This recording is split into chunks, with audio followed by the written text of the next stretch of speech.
Assalamualaikum warahmatullahi wabarakatuh. Alhamdulillahirabbil alamin wa bihi nasta'in wa ala umurid dunya waddin wassalatu wassalamu ala asyrafil anbiya'i wal mursalin wa ala alihi wa ashabihi ajma'in amma ba'du. Perkenalkan, nama saya Rahyatun Istiana, saya dari kelas 3 MDB. Saya akan memberikan podcast dari buku Tafsir Al-Lubab Jilid 1 karya Muhammad Quraisy Shihab. Saya akan memberikan beberapa sebagian penjelasan dari Tafsir Al-Lubab ini. Saya membuat podcast ini untuk memenuhi tugas UTS mata kuliah tafsir dengan dosen pengampu Ibu Risma Hikmawati MUD. Baik, saya akan memberikan penjelasan ini dari bab pertama, yaitu mengenai surat Al-Fatihah. Pengenalan surat Al-Fatihah.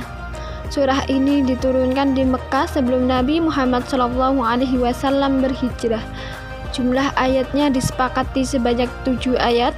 Kendati ulama pernah berbeda pendapat menyangkut basmalah pada awalnya. Apakah basmalah ini termasuk dari bagian surat Al-Fatihah atau tidak? Al-Fatihah merupakan mahkota tuntunan ilahi, dinamai juga Ummu Al-Quran dan Ummu Al-Kitab, karena Al-Quran karena surat Al-Fatihah adalah induk semua ayat Al-Quran. Al-Fatihah juga sebagai asam al-matsani, dalam arti 7 ayatnya itu diulang-ulang, bukan saja dalam setiap rakaat sholat yang diulang-ulangnya, tetapi juga kandungan ke-7 ayatnya itu memang diulang dan dirinci oleh seluruh ayat-ayat Al-Quran yang berjumlah 6.000 ayat lebih. Surat ini memiliki lebih dari 20 nama, tetapi yang paling populer dan dikenal pada masa Nabi Muhammad SAW adalah nama-nama yang disebut di atas. Selanjutnya, pembahasan kedua yaitu ada intisari kandungan surat Al-Fatihah. Intisari kandungan surat Al-Fatihah ada 5 intisari, yaitu yang pertama tauhid. Tauhid yang dikandung oleh ayat-ayatnya yang pertama dan kedua, yaitu yang berbunyi Alhamdulillahirabbil alamin, dan yang kedua adalah Ar-Rahmanir-Rahim. Yang kedua ada keniscayaan hari kemudian yang dikandung oleh ayatnya yang keempat yang berbunyi Maliki Yaumiddin. Yang ketiga, intisari yang ketiga yaitu ada ibadah. Ibadah seharusnya hanya tertuju kepada Allah Subhanahu wa taala dan dikandung oleh ayatnya yang berbunyi Iyyaka na'budu. Dan yang keempat ada pengakuan tentang kelemahan manusia. Intisari ini keharusannya manusia hanya meminta pertolongan kepada Allah Subhanahu wa taala. Dalam ayatnya dikandung dalam ayat yang berbunyi wa iyyaka nasta'in dan ihdinas syiratal mustaqim. Dan intisari yang terakhir yang kelima yaitu ada keanekaragaman manusia. Keanekaragaman manusia sepanjang sejarah menghadapi tuntunan ilahi.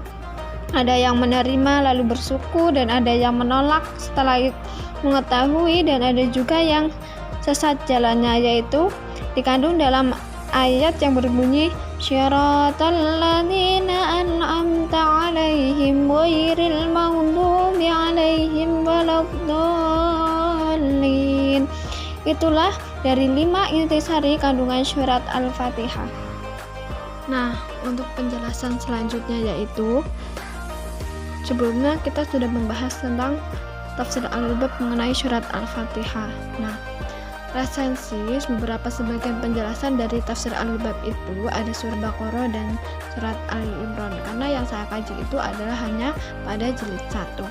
Nah, untuk penjelasan selanjutnya pada surat Al-Baqarah itu terdiri dari penjelasan intisari kandungan pada ayat 1 sampai 286, dan begitu pun juga dengan surat Ali Imran. Dan pada surat Al-Baqarah dan surat Ali Imran ini juga mempunyai penjelasan bagaimana tentang tujuan dari utama surat Al-Baqarah dan surat Ali Imran. Tapi saya tidak bisa menjelaskan dengan secara lebih detail gimana pada sebagian penjelasan dari Tafsir Al-Lubab.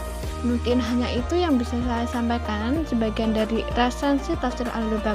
Intinya pada tafsir Al-Lubab ini mengenai bagaimana cara menafsirkan surat-surat Al-Quran seperti surat Al-Fatihah, surat Al-Baqarah, dan surat Al-Imran, dan lain sebagainya. Mungkin hanya itu yang saya bisa sampaikan. Apabila banyak salah, saya sebagai manusia tidak luput dari salah dan dosa, dan manusia tidak ada yang sempurna kecuali Allah Subhanahu wa Ta'ala. Hanya itu yang bisa saya sampaikan. Wallahu a'lam bishawab. Wassalamualaikum warahmatullahi wabarakatuh.